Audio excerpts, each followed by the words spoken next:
प्रिय भक्तगण, आज हम आपको एक कथा का श्रवण करा रहे हैं जो सुनने मात्र से आपके जीवन में सुख, संपत्ति और धन की वर्षा होगी। चलिए कथा को प्रारंभ करते हैं। भगवान शिव माता पार्वती से कहते हैं, ध्यान के बारे में मानव को ज्ञान देते हैं और बताते हैं कि जीवन के सत्य को जान पाने का एकमात्र रास्ता ध्यान ही है। तो कहीं ना कहीं ध्यान में सच्चाई तो बसती है।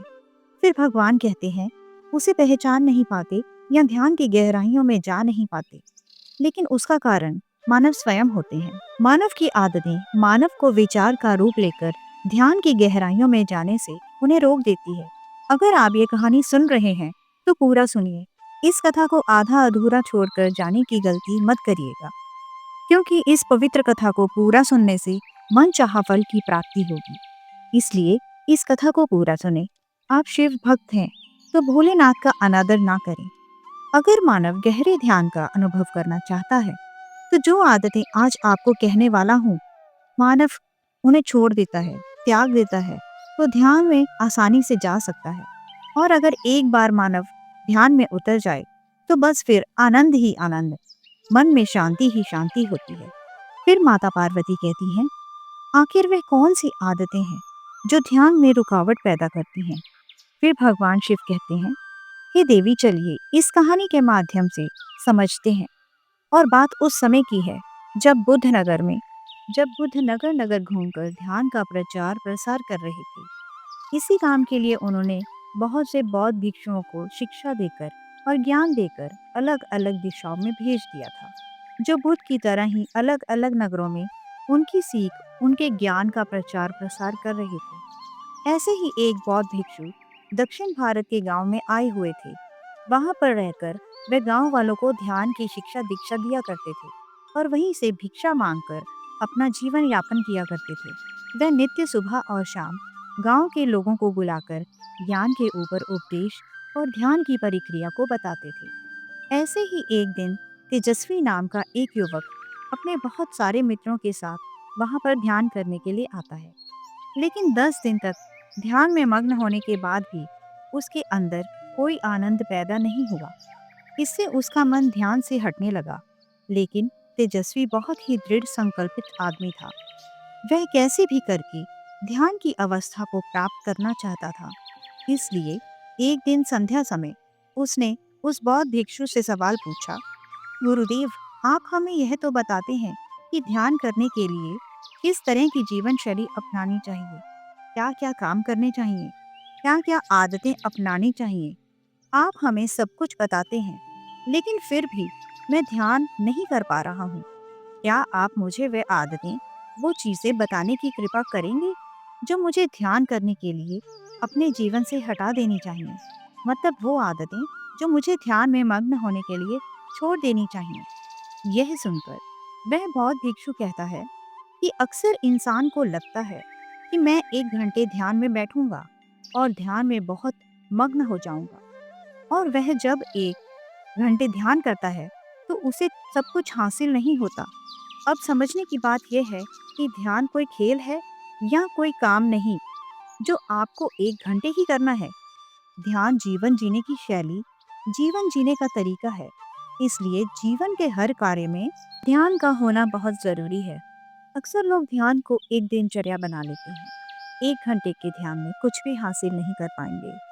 वे सुबह और शाम रोज ध्यान करते हैं, लेकिन वह ध्यान तभी कारगर होगा जब आप दिन में काम करते वक्त, उठते बैठते, खाते पीते वक्त ही ध्यान के बारे में समझते हैं। और उसी जीवन शैली के कारण आपका 1 घंटे का ध्यान गहरा बनेगा। इसके बाद उस बौद्ध भिक्षु ने कहा कि अगर तुम कुछ आदतें, कुछ निरर्थक बातें अपने जीवन से हटा दो, तो ही तुम्हें ध्यान की गहराइयों में उतरने में आसानी होगी। फिर तेजस्वी कहता है, लेकिन वह आदतें क्या हैं? और अगर ऐसी आदतें जो हमें छोड़ देनी चाहिए, तो उसके पीछे के दृष्टिकोण क्या है? इस बात का जवाब देते हुए बौद्ध भिक्षु ने कहा कि सबसे पहले याद रखो कि हमारी इंद्रियां ही ज्ञान की ग्रहणशल होती हैं। हम कुछ भी अच्छा या बुरा ज्ञान अपनी इंद्रियों के माध्यम से ग्रहण करते हैं। इंद्रियां मतलब आँख, नाक, कान, जीभ और त्वचा। आँखों से हम देखते हैं, कानों से हम सुनते हैं और इसी तरह और सारी इंद्रियों के द्वारा हम ज्ञान ग्रहण करते हैं। तो यह बात यहाँ पर समझने की होती है कि हमारी इंद्रियां क्या ग्रहण कर रही हैं। हमें सचेत होना पड़ेगा, हमें सतर्क होना पड़ेगा कि हमारी आंखें क्या देख रही हैं, हमारे कान क्या सुन रहे हैं। और जो हम देखते और सुनते हैं, ज़्यादातर वही विचार हमारे ध्यान में घूमकर वापस लौट आता है, जिस कारण हम ध्यान में नहीं उतर पाते। अगर हम अपनी 5 इंद्रियों के प्रति सचेत हो जाते हैं, जैसे कि हम अपनी आंखों से क्या देख रहे हैं, हम अपने कानों से क्या सुन रहे हैं, हम अपनी जीभ से कैसा स्वाद ले रहे हैं, हमारी त्वचा पर किसी का स्पर्श हमें कैसा अनुभव देता है, और हम अपनी नाक से कैसी सुगंध ले रहे हैं। अगर हम इन सब इंद्रियों के प्रति सचेत हो जाते हैं, तो हम निरर्थक ज्ञान को, अपनी इंद्रियों को दूर से ही भेज सकते हैं। लेकिन वह तभी संभव होगा जब हम सचेत रहेंगे। जैसे कि हमें किसी ने गाली दी, हमें पता है कि हमारे कानों ने गाली सुनी, लेकिन हमने वो ली नहीं, हमने वो अपने अंदर जाने नहीं दी। और वही कान जब ज्ञान का उपदेश सुनते हैं, तो वह पूरा ध्यान लगा देते हैं, पूरे सचेत होकर, पूरे होश में वह पूरा ज्ञान ग्रहण कर लेते हैं। इसी तरह से जब सब इंद्रियां हमें अलग अलग अनुभूति देती हैं, जैसे कि किसी पराई स्त्री का स्पर्श और एक माता का स्पर्श, दोनों के स्पर्श में बहुत अंतर होता है।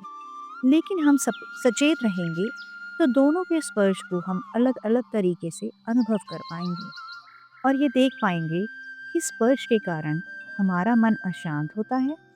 और दूसरी आदत, एक नव युवक नया नया ध्यान करने लगता है, उसकी परिक्रिया में बाधा बनती है। वह साधना, वह हर इंसान, हर आदमी सब कुछ बहुत जल्दी पाना चाहता है। और ये ध्यान के संबंध में भी सच हो जाता है। जब आदमी ध्यान करता है तो सोचता है वह कि मैं 1 घंटे तक ध्यान करूंगा, लेकिन मैं 5 मिनट के अंदर ही ज्ञान की गहराइयों में जाना चाहता है। लेकिन ऐसा नहीं होता। ध्यान तो ठहराव है, ध्यान तो रुक जाना है, ध्यान तो ठहर जाना है, थम जाना है। जरा सोचिए, क्या जल्दबाजी करके हम ठहर सकते हैं? क्या दोनों चीजें एक साथ हो सकती हैं? जल्दबाजी और थम जाना नहीं हो सकता, कभी नहीं हो सकता। अगर आप जल्दबाजी करेंगे तो आप कभी ठहर नहीं सकते, और अगर आप ठहर जाते हैं तो आप कभी जल्दबाजी नहीं कर पाएंगे। इसलिए ध्यान में साधना के भाव को, ध्यान से कुछ हासिल करने के विचार को, उस सोच को त्याग दो, उसको छोड़ दो, क्योंकि वही विचार, वही अनुभूति तुम्हें ध्यान की गहराइयों में ले जाने से रोक देगा। कुछ हासिल करने की सोच लेकर यहाँ पर कुछ हासिल नहीं होता। खाली हाथ लौट जाओगे और बाद में पछताओगे कि मैंने तो मेहनत की और ध्यान से कुछ हासिल नहीं हुआ। लेकिन ऐसा था नहीं, क्योंकि तुम कुछ पाने के मकसद से गए थे, इसलिए तुम्हें कुछ नहीं मिला। और जिस दिन तुम कुछ पाने के मकसद से नहीं बल्कि कुछ देने के मकसद से ध्यान करोगे, तो तुम ध्यान की गहराइयों को छू पाओगे। तो तुम्हें अनुभूति होगी कि ध्यान क्या है और ध्यान का आनंद क्या है। इसलिए संयम रखें, सब्र रखें। सब्र के फल हमेशा मीठे होते हैं। ये हमने सुना तो है, लेकिन कभी अमल नहीं किया। लेकिन अगर जीवन के आनंद को अनुभव करना है, तो संयम और सब्र ये आपको अपनाना होगा, और जल्दबाजी की आदत छोड़नी होगी। कोई भी काम करे, कोई भी कुछ भी आराम से, शांत भाव से, कुछ जल्दबाजी करने की जरूरत नहीं है। क्योंकि आपकी जल्दबाजी करने से या संयम रखने से उस काम पर कोई फर्क नहीं पड़ेगा। वो काम तो फिर भी पूरा हो सकता है, उसे वक्त थोड़ा ज्यादा लग जाए, लेकिन वह वक्त ही आपके लिए ध्यान का रूप बन जाएगा। इसलिए संयम रखें, सब्र रखें, और सब्र से ही हर काम करें। तीसरी आदत जो आदमी को ध्यान की गहराइयों में उतरने के लिए छोड़ देनी चाहिए, तो वो है ज्यादा लोगों से दोस्ती। जी हाँ, आपको सुनने में ये अजीब लगता होगा। आपको तो लगता होगा कि ज्यादा से ज्यादा दोस्ती करने से हमारा वर्चस्व फैले, लोग हमें जानेंगे। लेकिन ध्यान के संबंध में ये आदत आपके रास्ते में बाधा बन सकती है। ज्यादा लोगों से दोस्ती कैसे बाधा बन जाती है? जब आप ज्यादा लोगों से दोस्ती रखते हैं, इसका मतलब ये है कि आप अपनी एकांत का आनंद नहीं उठा पा रहे। आपको खुश रहने के लिए, जोश में रहने के लिए और लोगों की सहायता चाहिए, और इसलिए आपने बहुत से लोगों से दोस्ती बना रखी है। लेकिन वह दोस्ती या वह दोस्त आपको अपने एकांत तक नहीं पहुंचा सकते, आपको अपने आनंद तक नहीं पहुंचा सकते, क्योंकि वह दोस्ती आज नहीं है तो कल खत्म हो जाएगी। उसके बाद आपको अकेले ही रहना पड़ेगा। तो क्यों ना आज से ही मैं अपने अकेलेपन को स्वीकार कर लूं और अपने एकांत की तरफ यात्रा शुरू करूं। और इस संबंध में एक और समस्या पैदा होती है, तो हमें ज्यादा समय उनके साथ बिताना पड़ता है, उनको खुश करने के लिए तरह तरह का अभिनय करना पड़ता है। और यही बात लागू होती है। जो आदमी बहुत ज्यादा प्रेम संबंध रखता है, ऐसे आदमी के चित्त से भी शांति गायब हो जाती है, क्योंकि उसका दिमाग और उसका मन उसी तरह भटकता रहता है, उसी ओर आकर्षित रहता है। और आज नहीं तो कल जब वह ध्यान में बैठेगा, तो उन्हीं के चित्र, उन्हीं दोस्तों के, उन्हीं औरतों के वो बार बार अपने ध्यान में घूमते रहेंगे। इसलिए कम लोगों से दोस्ती रखो, ऐसे लोगों से दोस्ती रखो जो ध्यान की तरफ अपनी यात्रा तय करती हो, ताकि आप उनके साथ बैठें तो आपकी चर्चाएं व्यर्थ ना हो, किसी की चुगली ना हो, किसी के बारे में बुरा ना कहे, सिर्फ ध्यान के बारे में ही चर्चा करें, ताकि वह दोस्त एक सक्षम बन जाए और उसमें हम ज्ञान की गहराइयों को छू पाएं, सत्य को समझ पाएं, जिससे हम ध्यान के बारे में भी समझ सकें। किसी दूसरे से उम्मीद या आकांक्षा आपको हमेशा दुख देगी।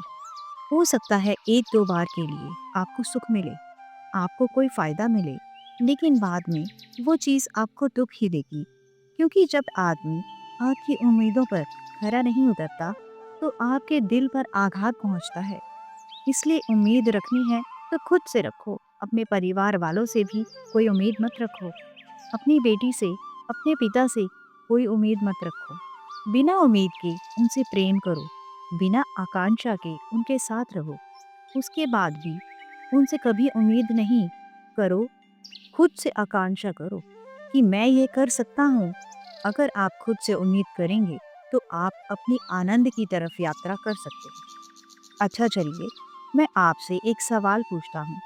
क्या दूसरों को खुश रखने से आपको खुशी मिलती है? शायद आप इसके जवाब में हाँ बोलेंगे। खुद के गुरु स्वयं होंगे और उसके बाद आपको कोई धोखा, कोई फरेब नहीं दे पाएगा।